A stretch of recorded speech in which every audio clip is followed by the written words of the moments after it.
네, 드디어 파트 3입니다. 파트 1부터 아마 잘 따라오신 거죠? 네, 따라와 주셔서 감사합니다. 저희 토크 콘서트 세 번째 주제는요, 금융 망분리를 위한 다양한 응용 사례입니다. 다양한 응용 사례라고만 하니까 사실 감이 잘 안 잡히는데요. 무슨 내용인지가. 영희사님, 이게 어떤 네. 내용일까요? 네, 뭐 아주 긴 내용은 아니고요. 네. 그러니까 지금 보면 우리가 프락시라고 하는 네. 솔루션이 있어요. 근데 그 프락시라고 하는 솔루션이 저도 예전에 이제 뭐 다른 벤더에 있을 때 그런 솔루션도 좀 경험을 했었지만, 뭐 대한민국의 특성도 있고, 무슨 쌍팔년도 프락시야? 약간 이런 느낌이 있었거든요, 사실은. 네. 근데 지금 시점에서 딱 보면, 예를 들어서 뭐 우리 뭐 경쟁사인 뭐 지스케일러나 뭐 팔로알토나 이런 다른 여러 뭐 케이토나 이런 데도 보면 전부 프락시 기술이 기본 인프라거든요. 왜 그럴까 봤더니 그러니까 예를 들어 우리 예전에 뭐 기억나시는지 모르겠지만 뭐 섀도우 IT, 뭐 네. 캐스비, 그래서 어떤 개인 기기를 이용해서 뭔가 어떤 문서 보안이라든가 뭐 컨텐츠라든가 뭐 이런 것들을 보완을 하려면 사실은 프락시 기술이 아니면 네. 그거를 깊게 통제하기가 쉽지가 않거든요. 그래서 기본 인프라, 특히 웹 트래픽에 대해서는 이제 그런 데들도 다 프락시를 가지고 가는 것 같아요. 그래서 저는 요 다양한 응용 사례는 프락시를 기반으로 우리가 어떤 것들을 더 할 수 있는지를 좀 몇 가지 짚어보는 세션을 마련을 해보았습니다. 좋습니다. 네, 가볼까요? 네. 네, 첫 번째 사례는 SaaS 애플리케이션에 대한 이제 테넌트 접근 제어 네. 사례입니다. 그러니까 이게 뭐냐면 예를 들어서 내가 예를 들어서 이제 JD님이 사무실에서 네. 개인 계정으로 53 요구를 접근해. 네, 그럴 수 있죠. 그럼 개인 계정으로 접근해서 뭐 파일을 막 올릴 수 있잖아. 그럴 수 있죠. 그죠? 네. 그러면 문제가 되겠어요? 안 되겠어요? 보안적으로? 문제가 회사 안에서 네. 회사의 내부 인프라 액세스할 수 있는데 네. 개인적으로 5365로 접근해서 내 파일을 막 올려. 그걸 네. 통제하기가 힘들어. 근데 굉장히 많이 일어날 것 같은 상황인데요. 맞습니다. 실제로 많이 일어나는 그게 여러 이제 엔터프라이즈나 뭐 이런 데서 뭐 사실 근데 금융권 같은 데도 완전히 망이 분리되어 있거나 아예 뭐 접근을 못하게 하는 경우도 있겠지만 내부에 어떤 메일 서비스가 있는 경우도 있고. 근데 5365 굉장히 많이 쓰잖아요. 그렇죠. 편하고 안 쓰는 사람 간편하고. 없죠. 네. 근데 그게 이제 개인 계정으로 5365 접근하는 거는 이제 예를 들어 프락시 같은 걸 통해서 이제 틀어막는 거죠. 뭐 구글 서비스라든가 네. 드랍박스라든가 네. 이런 것들에 대한 아이디, 그러니까 회사 계정 말고 개인 계정으로 접근하는 그러한 세션들은 그냥 싹 다 차단해버려요. 싹 다. 회사에서 일만 해! 뭐 약간 이런. 그러니까 사실 이제 뭐 그런 정보들이 외부로 유출될 수 있는 공간이 되는 게 네네. 중요한 거예요. 드랍박스 제일 같은 쉽죠. 데로 우리 회사가 가지고 있는 어떤 개인 정보라든가 아니면 뭐 도면 정보라든가 이렇게 충분히 나갈 수 있는 거거든요. 그런 것들을 구조적으로 클라우드 애플리케이션에 대한 제어를 온프라미스 환경에서는 프락시 같은 장비를 통해서 하는 게 굉장히 필요할 수 있다. 뭐 예를 들면 구글 드라이브 같은 거 굉장히 많이 쓰잖아요. 5365나 드랍박스 이런 거 말고도 웬만한 SaaS 솔루션은 그렇죠. 다 웹 틀어막을 수 있다. 기반의 친구들은 네. 그러니까 물론 이제 차세대 방화벽 같은 데서도 일부 기능은 하지만 네. 이걸 제대로 핸들링 하려면 그러니까 뭐 된다 안 된다 이런 뭐 논의를 하기 앞서서 지금 클라우드 기반의 이런 보안 벤더들이 왜 프락시를 쓰느냐 사실 이런 거라는 거죠. 그러니까 구조적으로 이게 이제 인라인 상에서 지나가는 패킷을 잡아가지고 차단시키는 것과 프락시는 이제 프락싱이라고 하는 거라서 내가 대신 세션을 양쪽에 열어주는 거니까 그런 기술을 통해서 내부 콘텐츠를 들여다볼 수 있고 구조적으로 그러다 보니까 저런 이제 아이디 같은 테넌트 제어들이 이제 다양한 경우에 이제 원활하게 가능해지게 되는 거죠. 요 사례가 하나 있고, 그다음에 이번 클라우드 관리자 및 사스 접근 제어 사례거든요. 그러니까 어드민 권한을 가진 사용자가 이제 인터넷을 통해서 뭔가 여러 이제 플랫폼으로 접근할 수 있잖아요. 예를 들어서 내가 AWS도 쓰고 있고 애저 클라우드 환경도 접근할 수 있으면 어떤 특정 유저가 이제 어드민 권한으로 클라우드로 접근을 해야 클라우드에 있는 테넌트나 VPC 같은 거를 제어할 수 있을 거잖아요. 네네. 근데 그랬을 때 이제 한국 같은 경우는 이제 VDI라고 하는 환경으로 망분리를 많이 하니까 VDI로 접근을 해서 게이트웨이 이제 프락시 통해서 나갈 때 특정 아이디는 만 나갈 수 있게 이런 이제 아주 구체적이고 디테일한 제어를 네. 할 수 있는 거죠. 여기에 만약에 이제 게이트웨이 보안 장비가 그냥 방화벽 같은 애들이 있으면 사실 이런 제어가 쉽지만은 않거든요. 그럴 것 그러니까 같아요. 불가능하다라는 건 아니고 여러 케이스에 이제 유연하게 대응하기엔 좀 어려운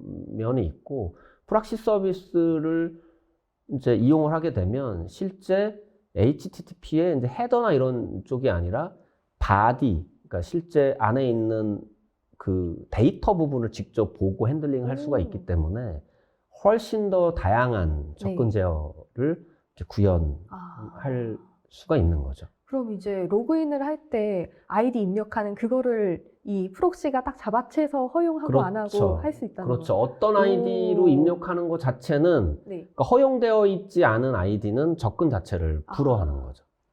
내가 아이디를 알고 있다고 하더라도 실제 AWS에 계정 설정이 되어 있다고 하더라도 내가 어떤 프락시에서 허용되어 있지 않은 아이디는 근본적으로 나갈 수가 없는 거죠. 그런 이해도가 높으시는데요? 좀 아까 전에는 공부 안 해왔다고 혼내시더니 내가? 그랬나요? 뭐 하여튼 자, 마지막 케이스고요. 웹경리라고 하는 솔루션이 있어요. 그러니까 웹경리라고 하는 솔루션을 좀 더 설명드릴까, 장표를 따로 할까 하다가 좀 얘기가 또 너무 길어질 것 같아서 간단하게 구두로 설명을 드리면 실제로 내가 접근하는 게 아니라 중간에 웹경리 솔루션이 대신 접근해주고 그걸 이렇게 거울로 비춰서 보여주기만 한다고 해야 될까? 접속은 얘가 해주는데 접속된 화면이 뜰 거잖아요. 접속된 화면은 내가 거울로 비춰서 거울로 비친 그 화면만 저는 보게 되는. 그러니까 그렇게 됐을 때 가장 큰 장점은 뭐 어떤 드라이브 바이 다운로드 같은 접근해서 다운로드 받아서 침해 사고가 발생하거나 이런 것들을 근본적으로 차단할 수가 있죠. 그리고 실제로 제가 다른 벤더에서 그 망분리 요건에 대한 내용들을 이 웹경리로 얘기했을 때 굉장히 긍정적인 답변을 받았거든요. 그래요? 망분리 요건에 부합하다. 물론 이게 진짜 부합한 건가? 약간 뭐 애매모호한 부분도 있었지만 제가 이해한 게 맞다면 망분리 요건에 이 아이솔레이션 같은 솔루션도 뭐 VDI 환경과 마찬가지로 적합하다. 뭐 이런 내용들이 있었고 그래서 이 프락시와 아이솔레이션을 합하면 굉장히 이제 좋은 그림들을 할 수가 있는 거죠. 예를 들어서 내부 사용자가 기존에 이게 실제로 아까 이제 글로벌 금융 아까 예를 들은 글로벌 금융 회사에 여기 보시면 아래 이제 아이솔레이터라고 하는 게 따로 하나 더 붙었죠. 그러니까 프락시의 날개로 하나가 더 붙은 거죠. 하나 더 생겼어요. 그래서 요는 일부 트래픽은 그냥 방화벽 정책 타고 나갈 수도 있을 거고 일부 트래픽은 프락시 웹 트래픽은 프락시 타고 나갈 수 있을 거고 하지만 좀 애매하거나 문제가 있을 만한 트래픽은 정책을 줘서 프락시에서 한 번 더 태우는 거예요. 아이솔레이션까지 태워서 내보내면 웹 격리가 되는 거죠. 그러니까 근본적으로 침해 사고가 그 아이솔레이션 환경에서는 일어날 수 없다. 이게 이제 기본적인 아이디어고 어쨌든 프락시도 어쨌든 접근은 하는 거니까 컨텐츠를 다운로드 받고 뭐 통신이 양방향으로 TCP/IP는 커넥션 오리엔티드 되는 양방향 통신을 하는데 얘는 망이 분리가 돼 있으니까 근본적으로 그냥 리드 온리 볼 수만 있게 만들어주는 거죠. 그러니까 이게 이제 구조적으로 이 게이트웨이 방화벽, 프락시, 아이솔레이터가 이렇게 아주 일원화돼서 구현될 수 있는 것도 굉장히 큰 장점이라고 볼 수 있을 것 같고요. 이것도 다 통합 관리가 가능한 거죠? 그렇죠. 똑똑하네. 아까 얘기한 어떤 네. 애널라이저나 네. 매니저를 통해서 이제 통합 관리하면서 운영을 할 수가 있는 거죠. 그래서 이런 측면이 있고, 그러면 프락시를 통해서 웹브라우저로 직접 접속했어요. 뭐 네. 다크넷이나 이런 데 접속을 한 거고, 그 다음에 아이솔레이션을 태웠어요. 태웠어요. 여기까지 갔죠, 네. 플로우들이. 아이솔레이션을 태워도 똑같은 화면이 뜬다는 거죠. 하지만 똑같은 화면이 뜨지만 똑같은 여기서 화면이 콘텐츠가 나한테 네. 떨어지거나 네. 내가 클릭을 하거나 이런 걸 원천적으로 차단할 수가 있다는 거죠. 그러니까 내가 파일을 다운로드 받거나 네. 뭔가 클릭을 했을 때도 클릭을 할 수는 있는데 네. 클릭한 거에 대한 결과가 내 PC로 떨어지는 게 아니라 요 아이솔레이터라고 하는 애가 대신해 주니까 일로 떨어지겠죠. 네. 그래서 요 PC, 내가 접근하는 이 PC에는 아무런 위해가 되지 않는다. 구조적으로, 근본적으로 불가능하다.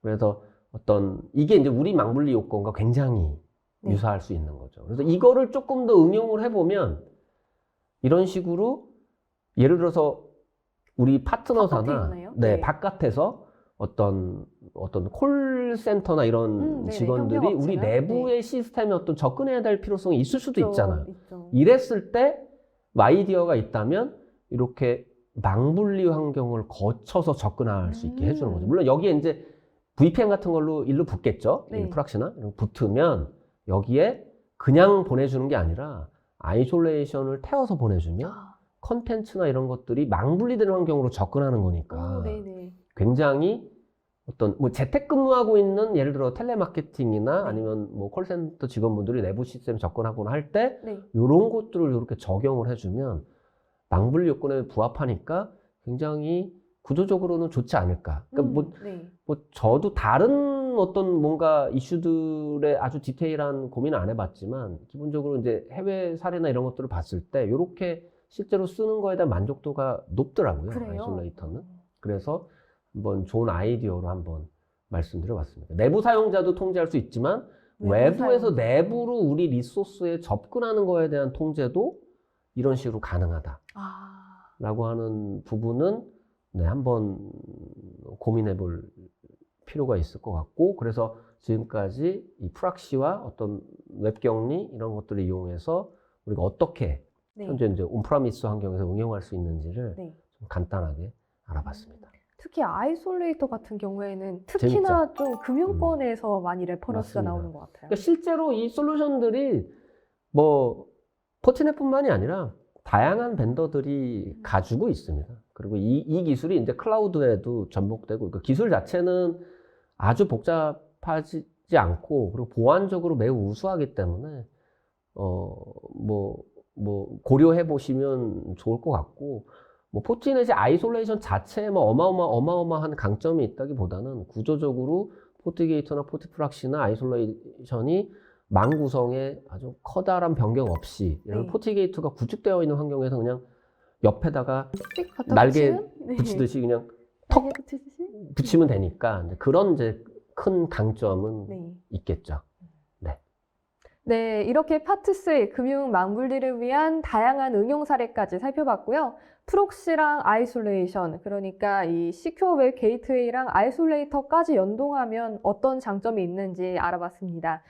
방어벽은 필수니까 당연히 없는 곳이 없겠지만은 이 프록시랑 아이솔레이터까지 같이 구축이 된 케이스는 그렇게 많지는 않을 거라고 생각이 드는데요.